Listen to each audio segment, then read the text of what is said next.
Bonjour à tous et bienvenue dans l'émission 6 de Top Sport. Autour de la table, Xavier Thirion qui a vu gagner Anderlecht. Xavier, journaliste pour Le Soir et Sudinfo. Bonjour Xavier. Salut. À tes côtés, Julien de Noël, aussi journaliste pour Le Soir et Sudinfo, mais qui n'a pas vu gagner le RWDM. Mais pas perdre non plus. Et de l'autre côté de la table, nos deux consultants de luxe, Philippe Van de Waal et Bertrand Crasson. Bonjour messieurs. Bonjour. Et on va commencer avec toi Bertrand, ton homme du week-end de cette journée de Pro League. Qui est-il ? Struikens.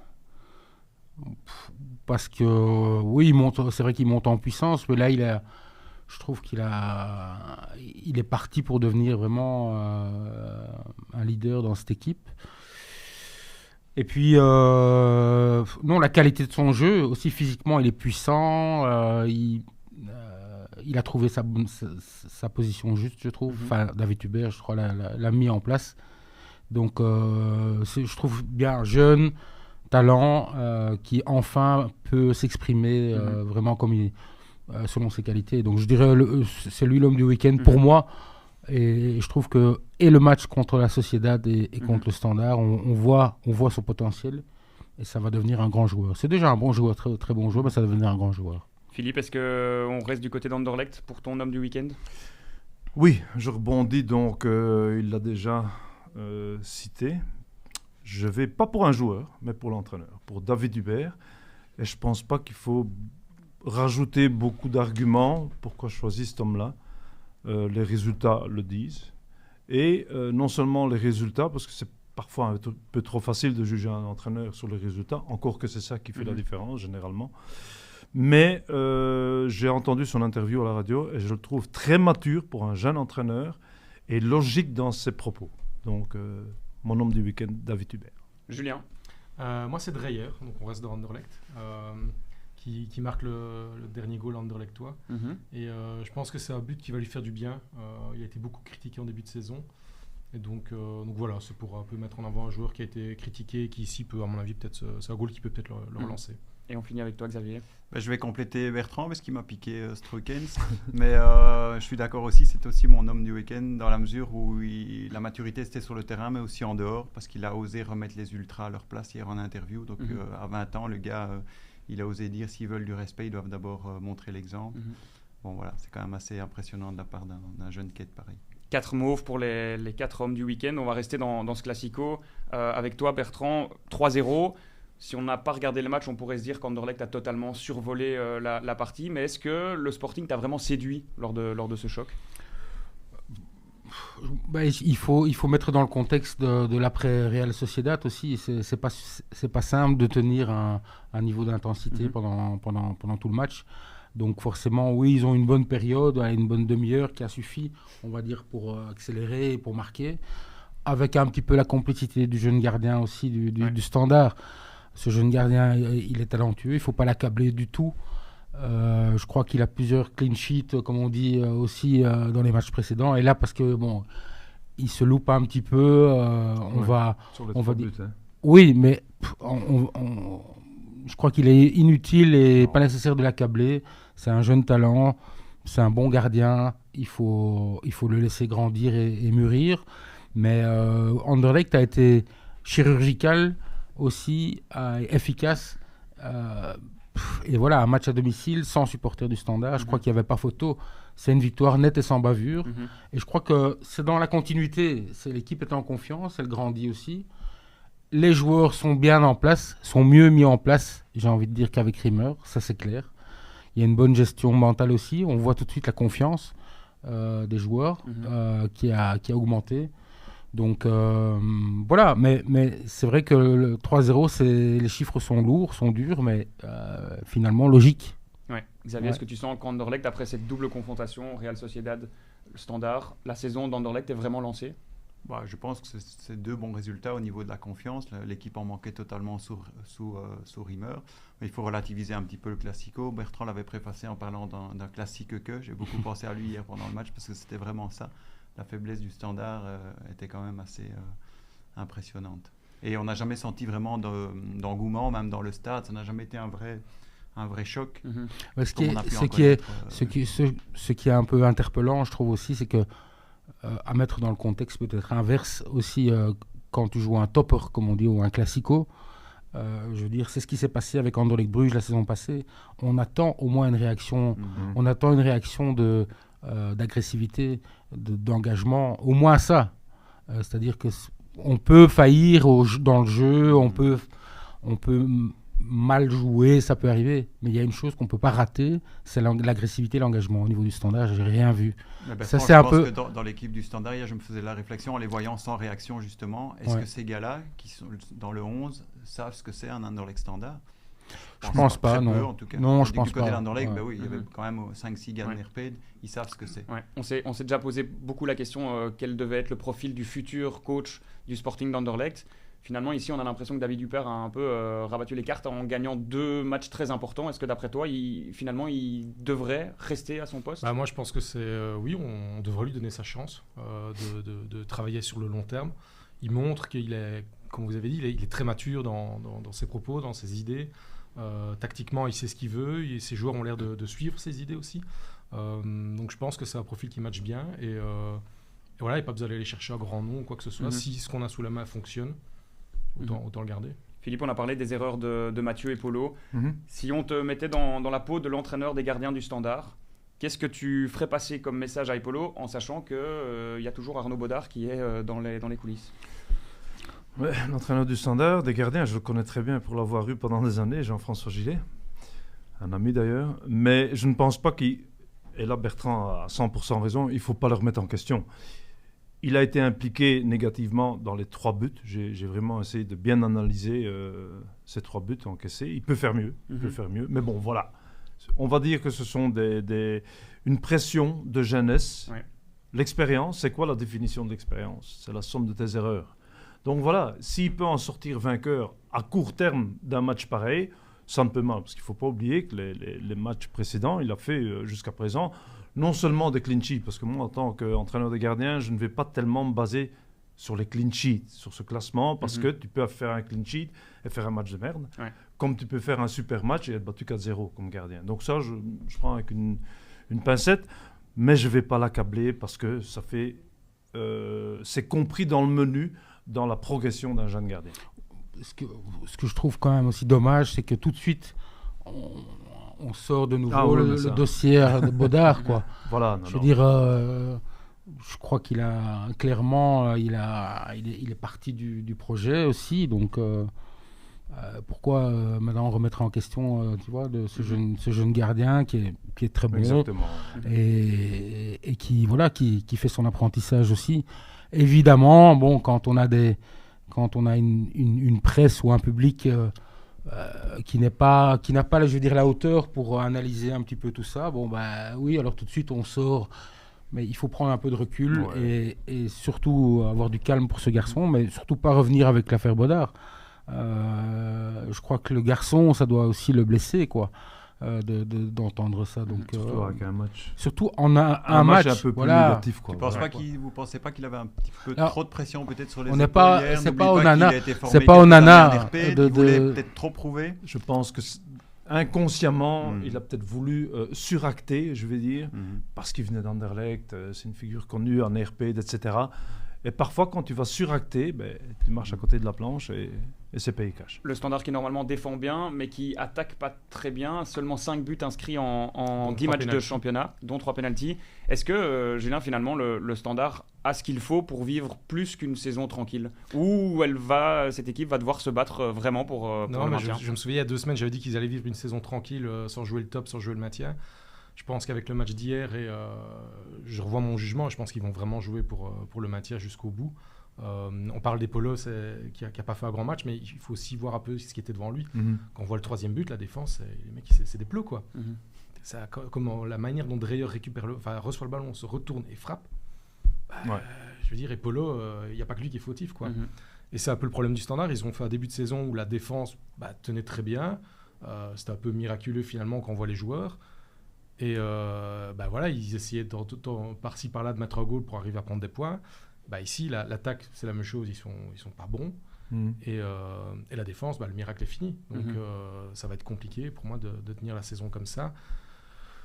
Et l'Eco va devoir trouver des solutions avec le noyau qu'il a à disposition. Et c'est ce il que n'y a pas j'allais beaucoup dire. de Est-ce qu'il en solutions a- à disposition. est-ce C'est ça qu'il le en a problème. Parce que des- quand on voit les changements qu'il fait, Eckert, Zekiri et Badam aussi, c'est des joueurs qui Ouais, ne il a sont pas pas des beaucoup grands de buteurs. pansement pour mettre sur les plaies, quoi. C'est Mhm. c'est ça un peu le problème. Là. C'est un peu déjà, je trouve inespéré qu'il soit là déjà. Oui, Ouais. oui. Parce Ouais, qu'avec quasiment, tout ce qui s'est passé dans ce club depuis le début, enfin depuis quelques mois ou voire Quelques donc, années. années, voilà.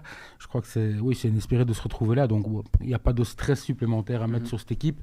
Ils doivent surtout travailler dans le calme et laisser un petit peu, essayer de match par match de remonter. Mais pour l'instant, au niveau des points, c'est correct. Quoi. Correct. Xavier, tu as suivi énormément de classicos dans ta carrière. Est-ce que tu sens que c'est un peu perdu de sa saveur parce que peut-être que le Standard n'est plus à niveau, parce que peut-être qu'Anderlecht n'est plus non plus à niveau, l'absence des supporters qui a dû jouer aussi. Est-ce que tu sens qu'il y avait moins de ferveur autour de ce match? J'en ai parlé tout à l'heure. Oui, il y en avait beaucoup moins autour de celui-ci, mais je ne sais pas si le Classico a perdu de sa saveur. En tout cas, cette saison, oui. Mais pourquoi? Parce que le Standard n'était pas à niveau, parce que il n'y avait pas les supporters du Standard, et parce que je pense aussi que ce Standard-ci, actuellement, avec les joueurs dans son noyau, ne se rend pas compte vraiment de ce que c'est un choc dans l'ex-Standard.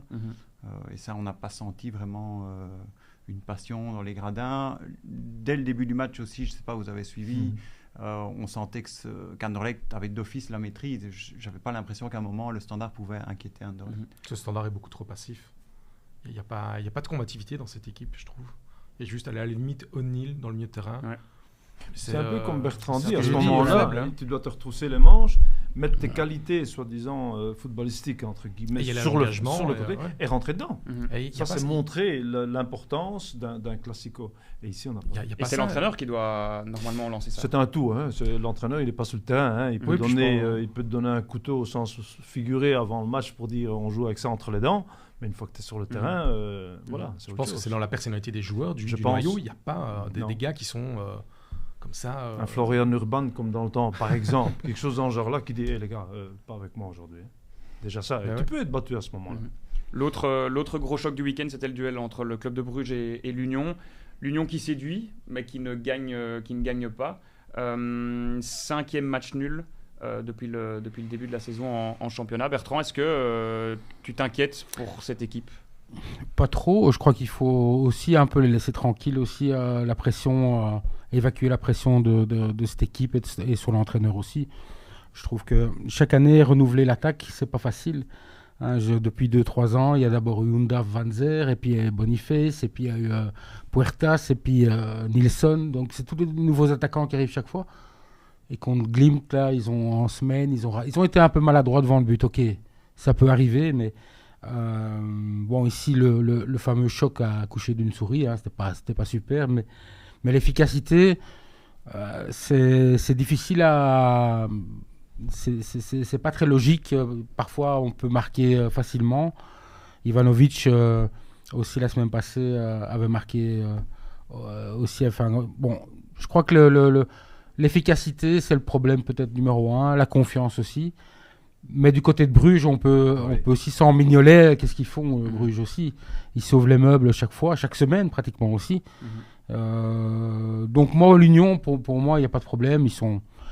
Ils vont revenir, ils sont là et tout. L'efficacité, marquer des buts, oui, effectivement, c'est ça qui manque. Mais je dirais Bruges, c'est un peu peut-être plus... en championnat, c'est peut-être un peu plus préoccupant, je trouve. Est-ce que les attentes ne sont pas trop grande sur l'Union quand on voit que voilà, cette équipe va faire un match nul sur le terrain du champion en titre? Finalement, c'est pas un mauvais résultat. C'est pas un mauvais résultat quand on le prend seul, et quand on voit dans l'ensemble de la saison. C'est le problème de l'attaque toujours qui est là. Après, ils ont quand même réussi à marquer un goal. Bon, ils en prennent un, mais je pense que ça va finir par venir. Voilà, on a été habitué avec tous les grands attaquants qu'ils ont eu ces dernières années qui marquaient assez facilement. Cette année, c'est un peu plus compliqué. Mais je pense que ça reste des jours de qualité. On voit qu'il se crée quand même des occasions. Je pense que ça va finir par arriver. Donc ce point pris n'est pas un mauvais point. Xavier, petite question piège. À la fin de la saison, ce sera Anderlecht ou l'Union qui sera devant l'autre équipe? Anderlecht. Tu crois plus en Anderlecht qu'en l'Union cette saison? Quand je vois leurs 2 derniers matchs, la dynamique un peu plus positive depuis qu'Hubert est là, oui, je pense que oui. Même si, paradoxalement, on dit que l'Union a des gros problèmes offensif, c'est vrai, mais Ivanovic est sans doute l'un des plus beaux attaquants de notre championnat, et donc là, peut-être, ça fera la différence à un moment donné. Bertrand, t'es d'accord? Anderlecht devant l'Union? Je pense, oui. Partis comme ils sont là actuellement, ça change vite, hein, dans une saison aussi. Oui, un changement d'entraîneur, souvent. Des joueurs qui sont libérés. Oui, on leur a enlevé un boulet peut-être, ou un poids, et ils se sentent différents aussi sur le terrain. Et la confiance, on sait que le travail mental et la confiance de l'entraîneur est primordiale. Et puis, pouvoir aussi parfois rater des choses sans être jugé ou sans être mis sur le banc ou écarté. C'est ça qui donne confiance aux joueurs. Et je pense qu'Anderlecht, pour l'instant, est vraiment en train de monter en puissance. Moi, je reste quand même toujours un petit peu sceptique par rapport à la défense. Mais je crois que David Hubert a bien maîtrisé ça aussi avec Sardella Fouquet, par exemple. On sentait Fouquet en difficulté à Sociedad avec une carte jaune. Il a changé. Hier, c'était le moment pour mettre Sardella. Dolberg aussi, il l'a préservé pour le match contre le Standard. On a vu le résultat. Donc, il a des idées, ce coach. Il a une certaine idée. Et effectivement, je pense qu'au final, je crois que cet Anderlecht-là sera devant l'Union. Mais l'Union, ça reste toujours, on va dire, le petit chéri, le petit chouchou un peu de tout le monde dans le foot belge. Et on leur souhaite le meilleur. Mais concrètement, avec la Coupe d'Europe, avec l'enchaînement des matchs, ils n'ont pas non plus le noyau peut-être pour passer devant Anderlecht. David Hubert a montré que le noyau d'Anderlecht était sans doute plus riche qu'on ne c'est vrai, pensait. C'est vrai. N'oublions pas que ce qu'ils ont fait ces 2 derniers matchs, c'est sans Dendoncker, sans Vertonghen, sans Hazard, sans Amouzou. Tous ces mecs-là vont encore revenir. Avec le bémol, et là je rejoins Bertrand, au niveau défensif, ça fait quand même un petit peu peur. Zanka, là, il est un peu lourd, je trouve aussi. Techniquement aussi, il y a je veux dire, il y a des contrôles en mouvement ou statiques aussi. Je veux dire, le placement, c'est pas un aigle, quoi. On dirait, il a effectivement un bon jeu de tête, il est puissant, mais c'est pas suffisant. Je crois que il a pas l'expérience de Vertonghen qui peut compenser un peu son manque peut-être de vitesse par une grande expérience et un très bon placement. Donc là, oui. Attendons le retour. Dans 15 jours à Oberscott, Simic sera suspendu. Donc là, déjà. Donc attendons, ou alors peut-être que de Donker peut-être peut jouer là. Par exemple. Mais Vertonghen, attendons le retour de Vertonghen. Mais bon, ça fait quand même des mois aussi qu'il est plus là. Demain, je pense. Pardon, est-ce qu'il va tout de suite être là? Mais bon, on a besoin de lui en défense, quoi. Philippe, pour revenir à Bruges-Union. Est-ce que, d'après toi, Nicky Hayden reste l'homme de la situation au club de Bruges? Déjà, moi, j'étais c'est un beau mot d'ailleurs, sceptique, déjà quand il a repris l'équipe, parce que je trouvais personnellement que Bruges s'est libéré un petit peu, non pas par l'arrivée de Nicky Hayden, mais plus par le départ de Deila, qu'ils avaient l'air libérés vraiment. Donc, est-ce que Bruges est devenu champion grâce à Nicky Hayden? Je mets un très gros point d'interrogation. Certainement, comme on voit comment ils ont entamé ces playoffs l'année passée, c'était vraiment libéré. Et je comprends le comité de Bruges qui a quasi pas su faire autrement que de le prolonger et dire continue sur la même voie. Et ici, on voit un Bruges à 2 facettes, en Coupe d'Europe, en Champions League. On voit que c'est du costaud, ce qu'ils ont fait mercredi. J'ai trouvé ça très costaud. Un match à pas sous-estimer au début, on l'avait dit la semaine passée d'ailleurs, Sturm-Graz, mais là il n'y avait pas photo. Et ici je vois ce match contre l'Union, de nouveau ça aurait pu changer sur un fait de match, l'occasion de Skoras à la 26e, là il doit la pousser dedans, il ne la met pas. L'Union a 2-3 occasions qu'ils ne mettent pas, et puis voilà, l'animation footballistique, oui elle y est, je trouve qu'il y a une bonne dynamique à Bruges, il manque d'occasions. Et en finale, comme tu disais tout à l'heure, Mignolet les sauve aussi bien à Charleroi que maintenant dans les dernières minutes, ou bien ils ont le couvercle sur la tronche. Exact. Donc il y a différentes choses à rectifier, mais dans l'ensemble, je les vois petit à petit venir. Maintenant, la question reste avec ou sans Nicky Hayden. Parce que Julien, Bruges a le noyau le plus qualitatif de Belgique, on est bien d'accord? Oui, clairement. Ils ont quasiment le même noyau que l'année passée. Ce qu'ils ont acheté est pas mal. Donc il faut que la sauce prenne vraiment. Ça va prendre peut-être un peu de temps pour que les idées se mettent correctement en place. Mais oui, sur le papier, c'est la meilleure équipe de Belgique. Et on devrait les retrouver dans le top 3 au minimum.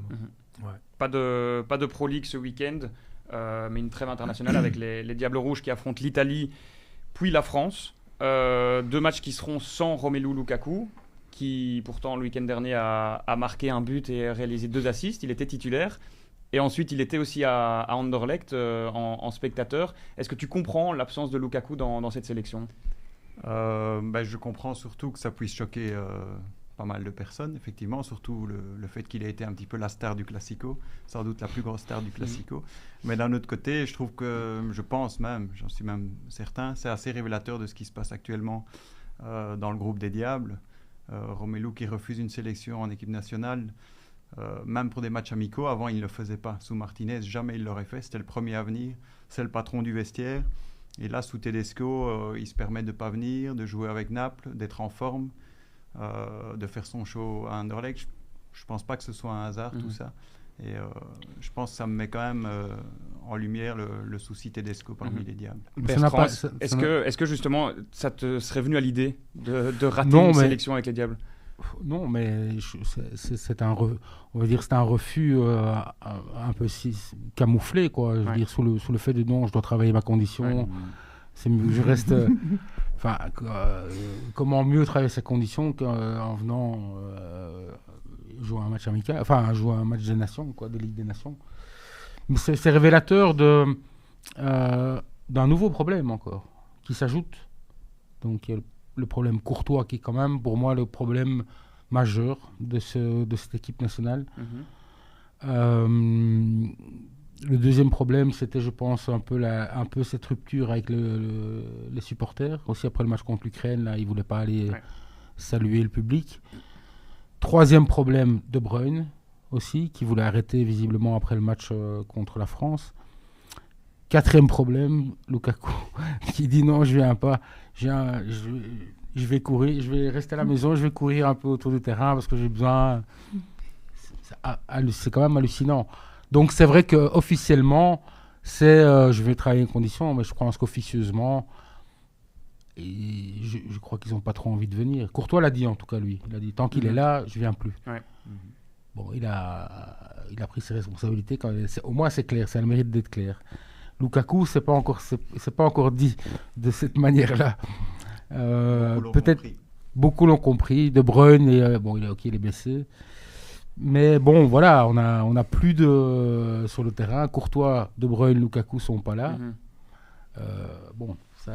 C'est les boss de l'équipe, quoi, de notre pays, quoi. Donc, je crois que ce match contre l'Italie et la France, c'est pas le meilleur moment, en tout cas, pour les affronter. Philippe, est-ce que tu vois aussi la décision de Lukaku comme une décision d'un enfant gâté ?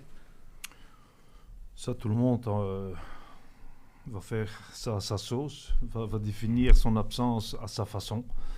Donc je vais le faire de la mienne.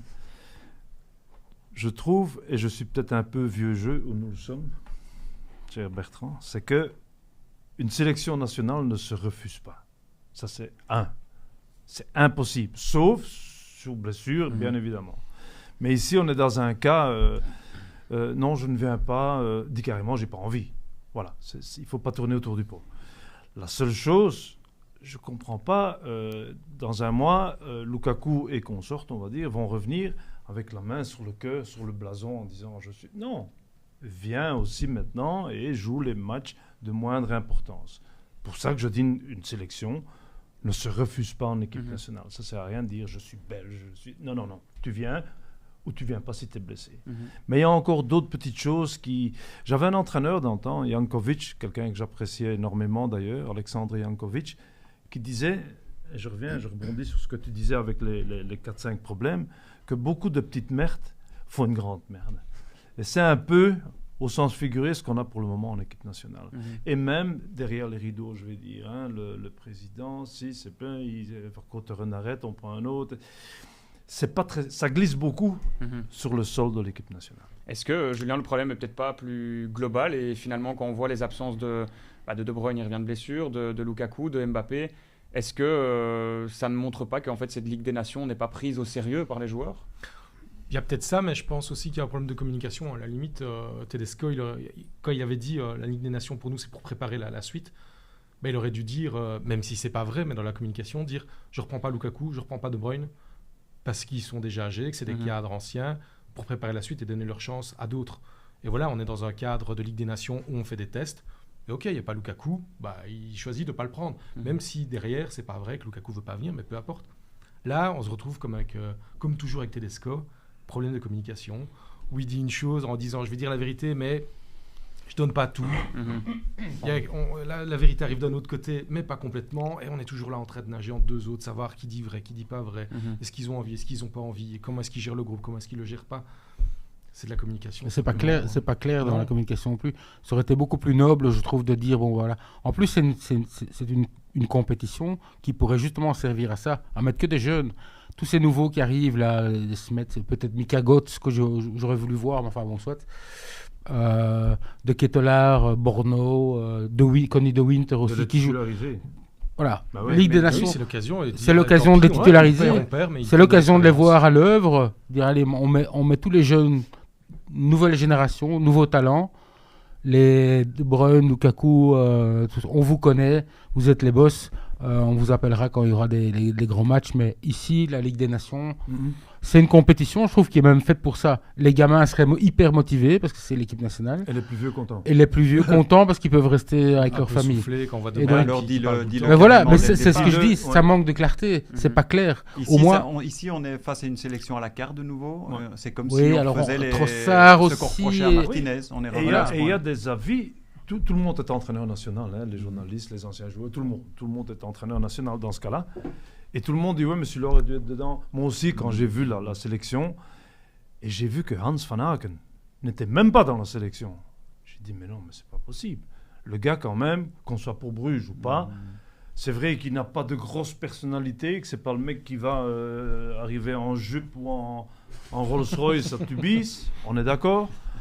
Mais... excuse-moi, mais comme joueur ces derniers temps, c'est quand même un peu, à part ces 2 souliers d'or, etc., c'est quand même un des meilleurs joueurs en Belgique, je trouve. Et il n'est même pas dans la sélection. Donc là, tu peux... personne n'en parle en plus. Donc, voilà, on trouve ça quasi... c'est devenu normal. Et dans cette sélection, il y a quelques petits nouveaux, 4 petits nouveaux, dont Cyril Ngonge, qui n'a joué que 11 minutes en championnat cette saison. Est-ce que c'est un choix logique, d'après toi ? Après, on a eu Duranville qui n'avait pas joué beaucoup plus, donc moi, ça ne me surprend même pas de Tedesco. Mais je comprends pas trop ce choix non plus, quoi. Il a flambé 6 mois avec Vérone. Il a été transféré à Naples où il a quasiment pas joué. Il joue pas cette saison. Je vois pas trop pourquoi le reprendre. Parce qu'il a mis 2 buts. Hein. Oui, mais dans une idée de le tester en équipe nationale pour le futur. Mais si le mec joue pas, il va arriver, il a pas de rythme. Je vois pas trop l'intérêt en fait. Il y avait d'autres joueurs, on parle de Mika Götze. Ça c'était le moment en plus. Un mec qui est en feu, c'était le moment de le prendre. Ouais, mais il y a des incompréhensions quand même dans effectivement cette sélection. Mais ce que je constate souvent, c'est aussi par rapport à je disais, où on met les jeunes, on les lance. Il y a des joueurs qui sont tout le temps, chaque fois ils sont sélectionnés, mais ils jouent jamais. En fait. C'est toujours les mêmes, ils jouent jamais. Donc ils viennent toujours passer 3 jours à l'hôtel et s'asseoir sur le banc et puis ils retournent dans leur club. Ils sont internationaux mais ils jouent jamais en fait. Donc de Winter, de Ketelaar et tout ça, Bakayoko, ils sont top dans leur club. Ils viennent en équipe nationale, ils sont sélectionnés 1, 2, 3, 4 fois mais ils jouent jamais.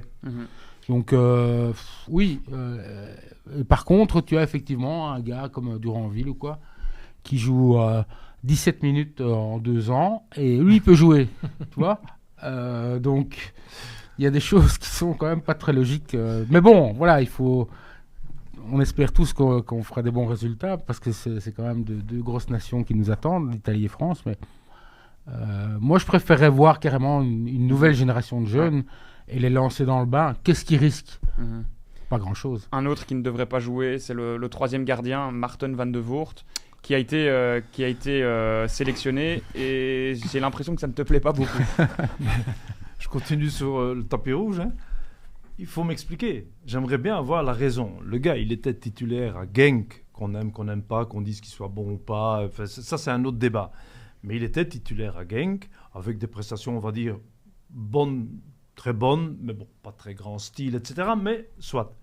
Le gars, il n'a jamais été sélectionné en Diable Rouge.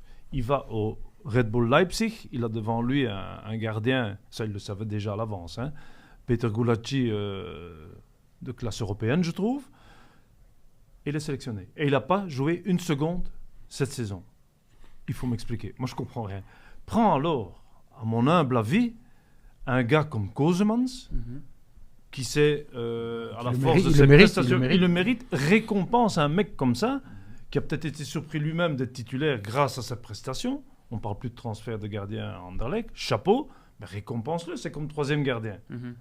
Donc, prends un mec comme ça, et en même temps, ça va booster les autres gardiens ou autres joueurs en disant wow, tu vois, ça c'est un exemple, parce que si je fais mon possible et je joue bien en Jupiler League, je pourrais éventuellement être sélectionné. Après, c'est une sélection qui, pour préparer l'avenir, il a quoi? Il a 21, 22 ans, Martin. Ah oui, mais comme troisième gardien, comme dit Bertrand, fais-le jouer alors. Ah oui, mais troisième, il jouera pas. Et là, on a Castells qui a déjà plus de 30 ans, Sels qui a plus de 30 ans. À mon avis, tu vois, ce que Van de Voort en mode ce que je voulais découvrir la sélection, mais ce que je voulais dire, c'est que dès le départ, après l'Euro par exemple, qui a été un fiasco, le chemin aurait été beaucoup plus clair et dire, voilà, de prendre une décision pour éviter d'avoir tout le temps. Chaque fois, il y a des histoires, quoi. Donc d'avoir ça dit maintenant, voilà, je prends une décision, je fais jouer des jeunes. De toute façon, tous les sélectionnés ou sélectionnables jouent tous dans des bons clubs, ils jouent pratiquement tous la Coupe d'Europe ou ils jouent dans des championnats étrangers. Donc le niveau, il est bon. Donc maintenant, voilà, je prends la décision de faire jouer une nouvelle... Là, tu es crédible. Ouais. Là, tu es crédible. Là, tu es crédible. Là, tu es crédible parce que si tu gagnes, que des U23. tu es gagnant, et si tu perds, quelque part, tu n'es pas perdant dans le fait d'avoir choisi cette option-là, parce que voilà, il faut préparer, ils sont jeunes, ils ont besoin de faire leurs dents et leurs armes. Donc voilà, au moins c'est clair, et au moins les gens diraient ah bah voilà, on te suit dans ton projet. Je trouve ça beaucoup plus noble. Parce qu'ici il n'y a pas de projet. Finalement, quand on voit la sélection, quand on voit la communication, il n'y a rien de clair, il n'y a pas de ligne directrice à suivre. Oui, puis il y a des joueurs qui ne jouent pas dans leur club qui sont sélectionnés, des joueurs qui jouent dans leur club qui ne sont pas sélectionnés. Enfin, je veux dire, donc... Finalement, personne n'est content. Tu restes assis entre deux chaises et... À part les 4 nouveaux. Ouais. Est-ce que c'est, Xavier, est-ce que c'est plus compliqué finalement d'être sélectionné en équipe belge quand on joue peut-être à Anderlecht ou à Bruges, si on jouait au Werder Brême ou à Wolfsburg? En tout cas, avec Tedesco, ça ne fait pas l'ombre d'un doute, oui. Mais ça dépend, si tu demandes à Van Aken, je ne pense pas qu'il va te répondre ça. Tu vois, c'est ça le problème. Et justement, Philippe, on parle beaucoup des choix de Tedesco. Ici, il a 2 matchs voilà, quand même de prestige face à l'Italie et à la France. Est-ce que tu penses qu'il joue sa tête lors de ce double duel? Je pense qu'il l'a déjà joué il y a quelques semaines ou quelques mois, Tedesco. Hein, mais on a l'air de le laisser faire. Mais le problème, c'est que la pièce, elle ne tombe pas. Comme on a dit, les différentes raisons de communication, la pièce, elle n'a pas l'air de tomber et continue dans ces sélections un peu où tout le monde fronce un peu les sourcils en disant mais expliquez-nous, parce que nous, en tant qu'anciens joueurs et en tant que journalistes professionnels, nous, on ne comprend pas. Mais on n'a pas de réponse. On n'a pas compris non plus pourquoi ils avaient prolongé son contrat. Ils ont prolongé son contrat. Juste avant l'Euro. Et le mettre dehors, ça coûterait très très cher. Il n'y a pas beaucoup d'argent à l'Union belge. Et donc toi, tu penses qu'il sera, quoi qu'il arrive là, encore là, même s'il perd 2 fois lourdement? Je ne sais pas prédire, mais en tout cas, ça va être compliqué parce que le mettre dehors coûterait très cher. Tu vois le futur avec Tedesco? En tout cas, pour la Ligue des Nations 2024, oui. À partir de 2025, pour les qualifs Coupe du Monde, peut-être qu'il y aura une prise de conscience à l'Union belge. Peut-être qu'ils vont trouver de l'argent sous ce matelas, je ne sais pas. Non, mais c'est... je veux dire, malgré le fait qu'il y ait des nouveaux, des joueurs, machin, l'équipe, allez, si on prend un bout de papier, on peut pratiquement déjà la faire, quoi. On la connaît. Ouais, c'est fait. Mais les nouveaux, ils seront sur le banc et ça va être assez prévisible. C'est l'Italie, c'est la France, donc on ne peut pas mettre. Mais pourquoi qu'on mette tous les jeunes? Moi, je mettrais tous les jeunes. Ok, pas tous, mais je veux dire, je mettrais la plupart pour les récompenser. Ça les boosterait, quoi. Et puis bon, voilà, ça prouverait. On va quand même pas gagner, je pense, la Ligue des Nations, ni l'Euro, ni la Coupe du Monde. Donc c'est le moment de préparer quelque chose de sympa, je trouve, avec plus, si tu dans une bonne atmosphère, quoi. Si tu mets les jeunes, comme tu dis, tu vas aussi donner l'occasion au grand public, pas vraiment aux spécialistes qui suivent toutes les compétitions, mais à les connaître. Parce que moi, j'entends beaucoup autour de moi, Cyril Ngongue, Fofana, moi je ne regarde pas téléfoot. Alors ils ne connaissent pas, hein. Smet, ah oui, c'est le jeune. Ils ne connaissent pas. Si tu les sélectionnes par rapport à leur qualité, d'accord, on va apprendre à les connaître. Mais ici... Comme quand à l'époque Alderweireld, Vertonghen ont été sélectionnés, qui jouaient aux Pays-Bas, que voilà, on les connaissait, qu'ils avaient joué 10 matchs, et maintenant, voilà. Ouais, voilà. On va terminer avec, comme d'habitude, le pronostic. Bon, il y a 2 matchs, Italie-Belgique et Belgique-France. On va se concentrer plus sur Belgique-France, le second match de cette trêve. Julien, un pronostic pour cette rencontre? 1-1. Voilà, partage. Parce que la France n'a plus Griezmann, et je pense que ça... Pas Mbappé non plus, donc je pense que ça peut jouer. Et un état à domicile. Peut-être le public derrière. Xavier? 1-2. Tu ne les vois pas gagner? Ce serait déjà même un bon résultat pour la Belgique, je pense. Ok. Bertrand? Oui, voilà, genre style aussi une petite victoire, je pense, de la France. C'est pas... je veux dire, c'est pas contre notre équipe nationale de dire ça, mais pour l'instant, on n'est pas encore en mesure, je pense, de gagner contre une pointure comme la France, même si Griezmann arrête. Donc je dirais oui, une petite défaite, mais ça doit être constructif. Il faut à la limite, qu'on voit des choses. Moi, j'aimerais voir une équipe nationale avec du sang neuf, avec des idées, avec voilà. Même si on perd, c'est pas grave. Au moins, on a une petite mine d'or. On a plein de super joueurs, quoi. Et donc, moi, j'aimerais les voir jouer. Et on finit avec toi, Philippe? J'espère voir des buts. Mais bon, on aura peut-être un peu plus d'un côté que de l'autre, mais je vais sur un 2-3. Très bien, on verra ça à la prochaine émission. On reviendra sur ces 2 matchs des Diables et sur la nouvelle journée de Pro League qui arrivera dans la foulée. Merci beaucoup. Merci.